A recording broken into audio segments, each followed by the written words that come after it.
Halo, selamat datang kembali di channel Rotua, channel yang akan selalu memberikan informasi tentang bimbingan dan konseling. Ya, pada video kali ini ketemu lagi dengan saya ya dalam acara Anda bertanya, saya menjawab.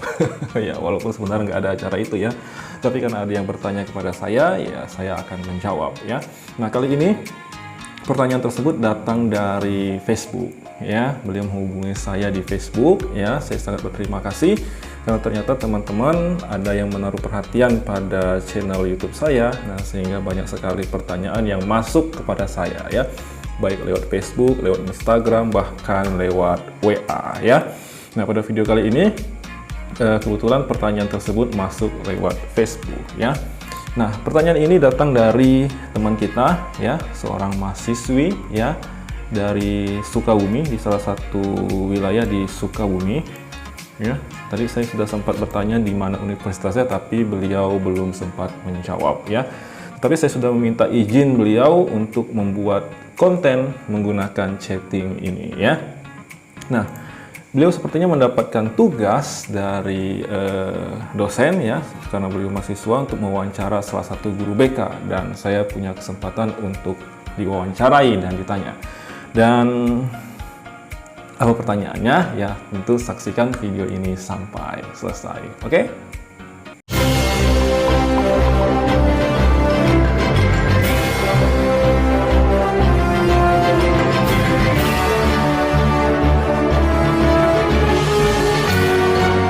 Nah, seperti yang saya jelaskan di awal tadi, teman-teman, ya, saya akan menjawab pertanyaan yang disampaikan teman kita lewat Facebook. Ya, nama beliau adalah Ibu Rizka Aprilia. Ya, beliau berasal dari Sukabumi, tapi universitasnya saya belum sempat bertanya. Saya sudah sempat tanya, tapi belum dijawab. Ya, baik, kita coba baca apa pertanyaannya ya. Assalamualaikum, Coach. Wah, saya dipanggil Coach ya. Ya, terima kasih karena sudah memanggil saya dengan sebutan tersebut, walaupun saya sebenarnya hanya sebagai guru biasa ya, bukan pelatih, bukan pelatih ataupun trainer yang lain sebagainya. Saya hanya sebagai guru bimbingan dan konseling biasa ya. Beliau memperkenalkan diri.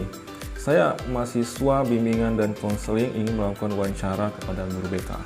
Oke. Apakah Bapak berkenan? Ya, sudah berkenan.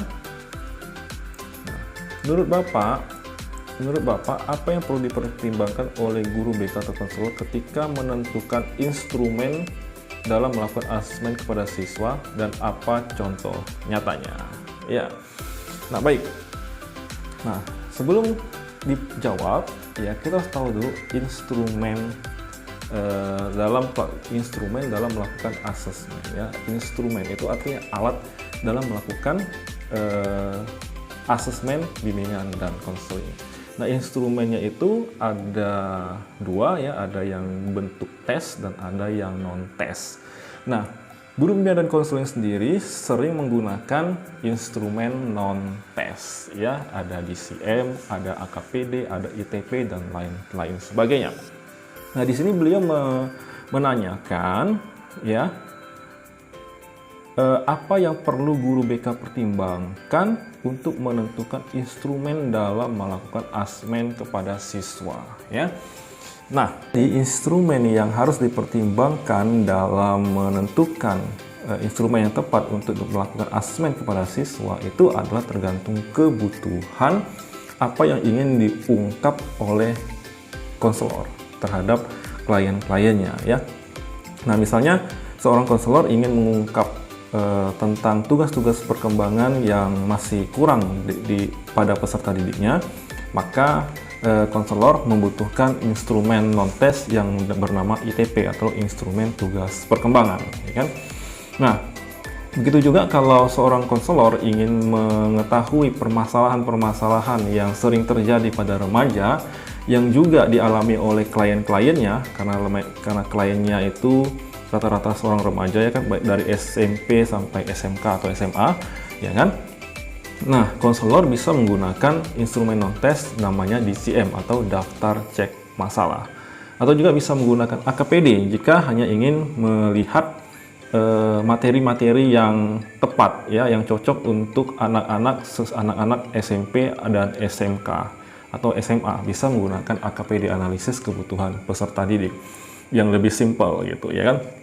Nah, jadi semua itu adalah tergantung dari konselornya ingin mengungkap apa yang dibutuhkan oleh siswanya ya. Karena nggak ada satu instrumen pun yang dapat mengungkap semuanya, harus dikolaborasikan ya kan, harus dikolaborasikan antara DCM, ITP maupun AKPD harus dikolaborasikan ya. Tetapi minimal guru bimbingan dan konseling sebelum membuat program harus melakukan asesmen kepada siswanya minimal dengan satu instrumen ya, instrumen non tes tadi ya gitu. Nah kemudian beliau mahasiswa ini ya, teman kita ini bernama Rizka Aprilia ini mengajukan pertanyaan kembali ya keesokan harinya ya katanya, karena nanti saya akan berikan pertanyaan lagi katanya seperti itu. Jadi keesokan harinya beliau menghubungi saya kembali dengan memberikan pertanyaan lanjutan. Apa pertanyaannya? Mari kita saksikan bersama ya. Sebagai guru BK, bagaimana Bapak membuat program tahunan di awal tahun? Oke. Jabarkan proses atau langkah-langkah apa saja yang perlu Bapak lakukan jika Bapak akan membuat program tersebut. Program tahunan tersebut dilihat berdasarkan hasil DCM AUM yang sudah disebar. Nah, oke. Kalau kalau kepanjangan ketik bisa menggunakan voice note gitu. Oke. Nah, kemudian saya menjawab di sini ya. Menjawab di sini kita ya menjawab ya. Program dibuat pertama kali dengan melakukan asesmen ya. Kemudian hasil asesmen dianalisis, kemudian disusun menjadi program tahunan, semesteran sampai ke RPL. Seperti yang sudah dijelaskan di atas, asesmen berdasarkan asesmen salah satu asesmen non-tes yang bisa digunakan adalah DCM, AUM atau instrumen yang lain. Jadi maksud saya di sini adalah sebelum kita membuat program tentu kita harus melakukan asesmen dulu ya kan. Nah kemudian hasil asesmen tersebut kita analisis ya. Setelah kita analisis, setelah ketemu kebutuhan siswa tersebut, baru kita tuangkan ke dalam program tahunan, program semesteran ya, kemudian silabus ya atau action plan kalau yang sekarang, dan RPL dan RPL atau RPP kalau di guru mata pelajaran kan seperti itu.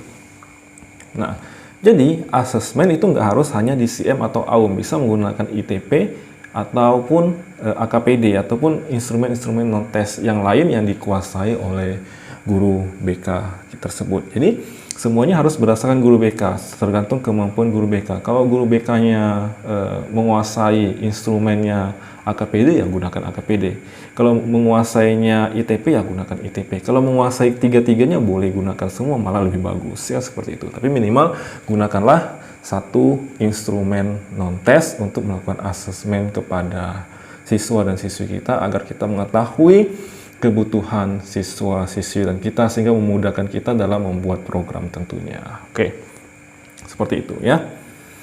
Nah, kemudian pertanyaan kedua di hari itu ya, pada sore harinya beliau bertanya kembali, "Sore, Pak."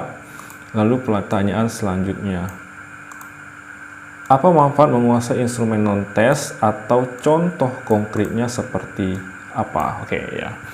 Nah, kemudian saya menjawab di sini ya.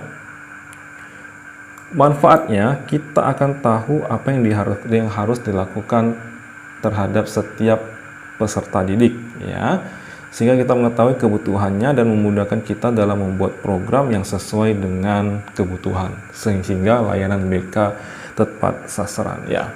Nah, maksud saya di sini adalah dengan kita menguasai instrumen non-tes tadi, tentunya kita dapat melakukan asesmen kepada siswa kita. Nah, sehingga kita akan tahu yang sebenarnya siswa kita ini atau klien kita ini butuh apa di kelas ya kan.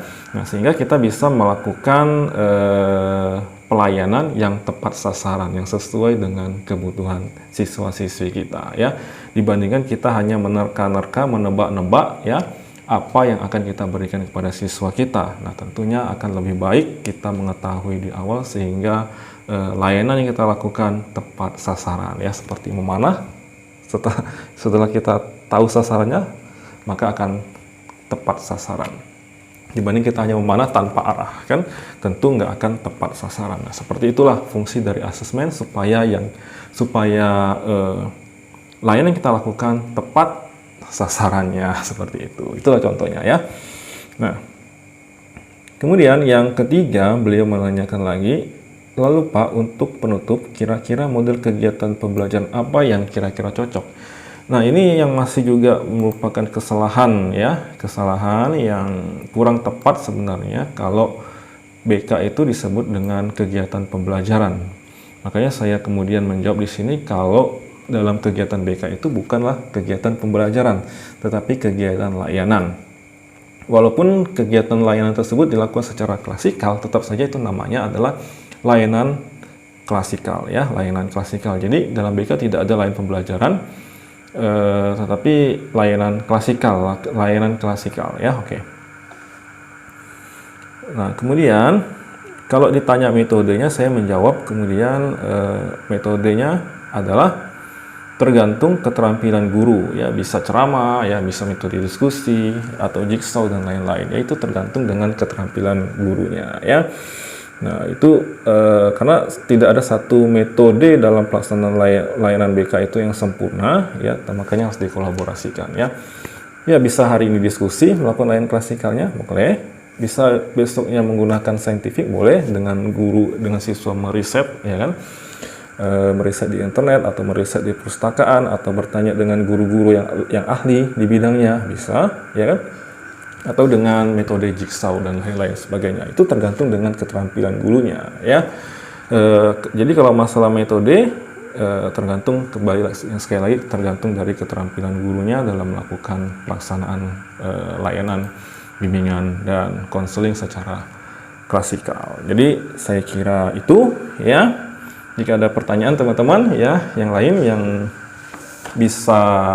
ingin ditanyakan, bisa lewat Facebook saya ya, bisa lewat Instagram ya, atau juga bisa lewat WA di WA saya. Oke, teman-teman, terima kasih atas pertanyaannya ya. Semoga apa yang saya sampaikan pada hari ini ada manfaatnya. Sampai ketemu di video-video selanjutnya. Salam BK mengudara, konsentrasi dimulai. Dadah.